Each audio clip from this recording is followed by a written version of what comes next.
welcome back to the DBA Initiative Talks. I'm so excited to be back. And obviously, the setting is a little bit different this time. I am back at the University of Arizona for my sophomore year. I am now minoring in communications, but here's the setting.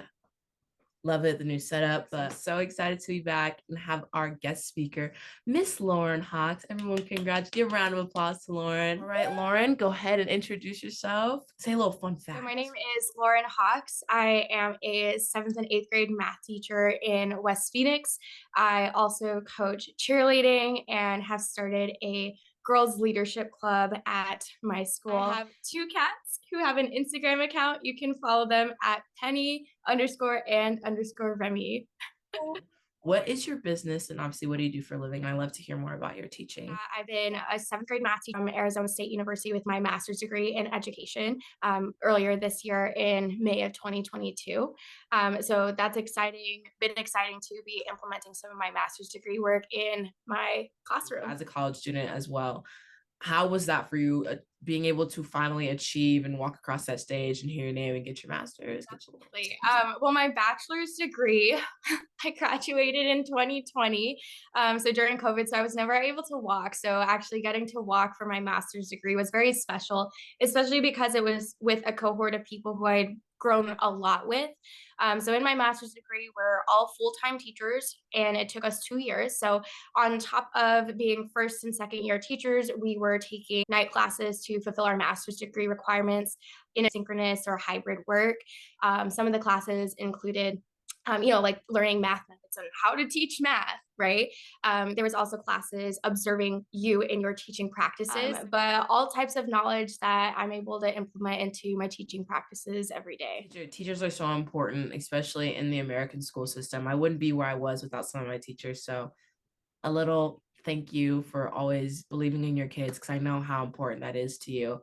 But that is so amazing, being able to achieve that at such a young age and just being the woman that you know you were supposed to be. I absolutely love that for you. So what do you gain from teaching and mentoring these young kids? I think building relationships is something that I naturally gravitate towards, even in my personal life. So finding genuine connections, whether it's in math, or a different subject, or even just personal progress, is really exciting and rewarding to me. On top of that, I feel like I've really found myself in teaching. It's really fun for me to, be the master of my own ship in my classroom. But really just be my most authentic self. I felt like teaching really forced me to like come into my true self. And for that, I'm really grateful and grateful for my students supporting me in that journey as well. I know how important mentorship can be for especially like 12 to 13. We've talked about this before, but that is the age of pure growth, not just, physically, but always mentally and emotionally.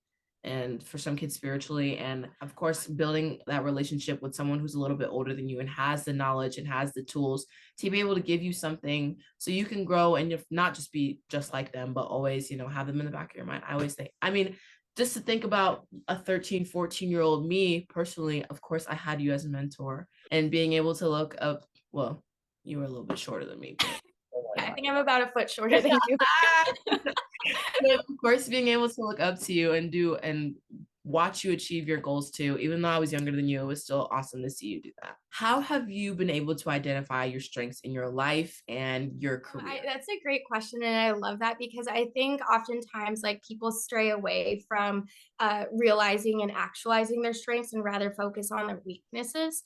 For me, I find that I am my happiest and most confident self when I know that I'm leaning in and living out my true values and strengths. I feel that my strengths, when I'm really leaning into them, it's giving me energy and it's propelling me forward. So that means that if I'm not feeling that way, I need to take a look back and kind of reevaluate. I love how you put the energy and the feel into, identifying those incredible strengths that I know you have.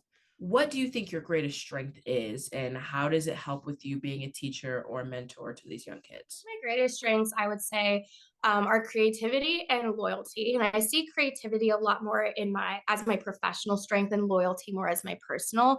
So with creativity, one of the things I love about teaching is bringing creativity to solve challenging problems. And that's not just like math problems, but just like systemic educational decision making challenges every day. How can I use my creativity skills to better support my students' wants and their needs. And so getting to develop that, especially now being a third year teacher, I know the content and curriculum really well. And so now I'm thinking about how can I creatively deliver this curriculum and deliver this knowledge to my students in a way that's going to be receptive and relatable and meaningful to them. Loyalty comes into play from my personal life into my professional life as well, because I'm an extremely loyal person. As an only child, I was always so thankful to my friends and to my mentors because, I had no one else besides my parents at home, right? And so whenever I build those relationships, I make sure that I'm living into that loyalty, respecting my friends, my mentors, my students, of course, and really saying, how can I show up for these people who have given so much to me and care so much about me in a way that's going to be supportive of them? I'm feel you totally heavy on the only child, which Yes.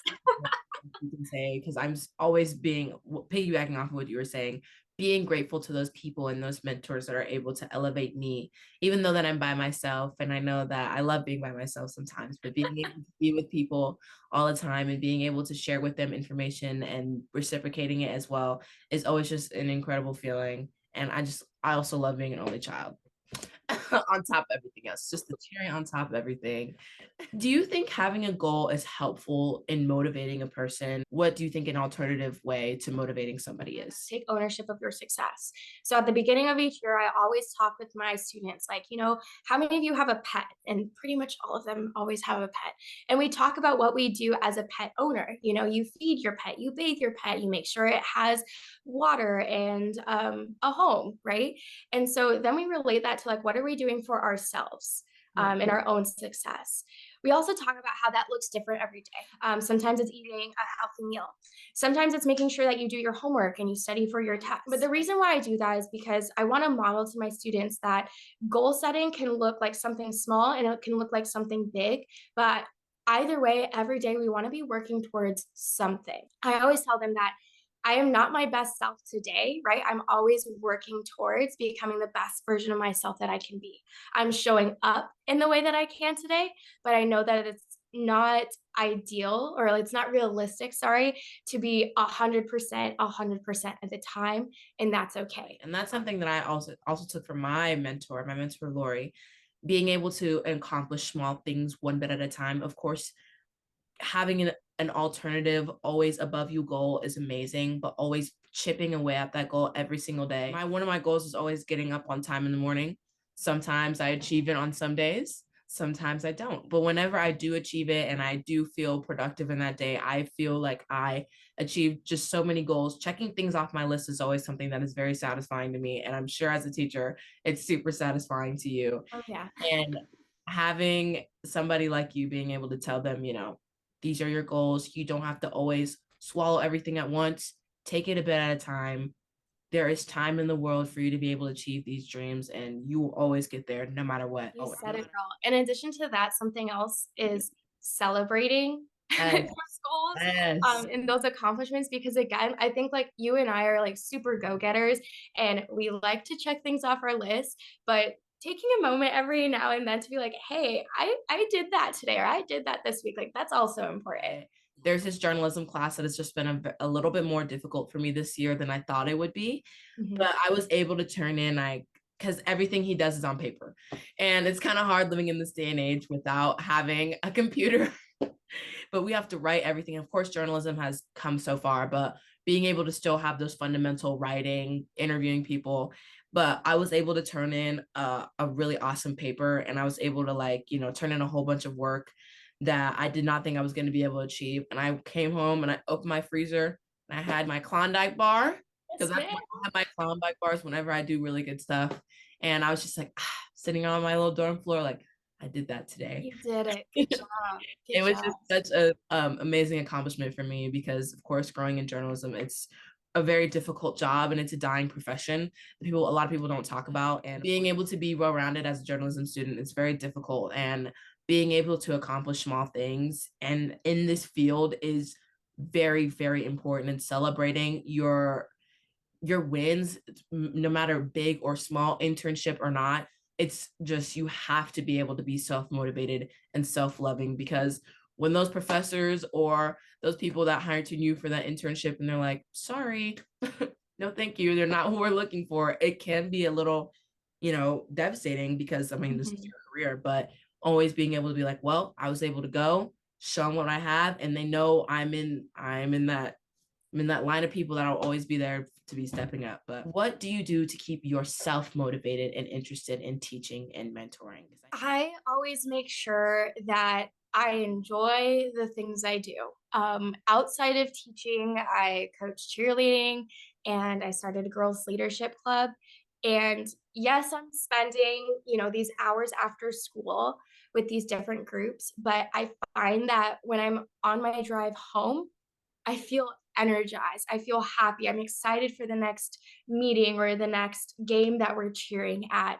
And getting to live in those moments of just like pure joy and empowerment with my students, that's what keeps me going. So we're making moments that will live beyond just that hour-long time that we are spending together. And so what I would encourage anyone to do is to find at least one thing that they can do maybe every day or at least once a week, that gives them that energy and that spark, to just keep you going. Absolutely. I'm a part of University of Arizona TV, and every Friday we have our meetings, and I have the time of my life being able to share a creative mind with all these different groups, and of course, people who want to be in the profession. Mhm. So it's super awesome whenever I leave my meetings, even though they can be super short and like super stressful.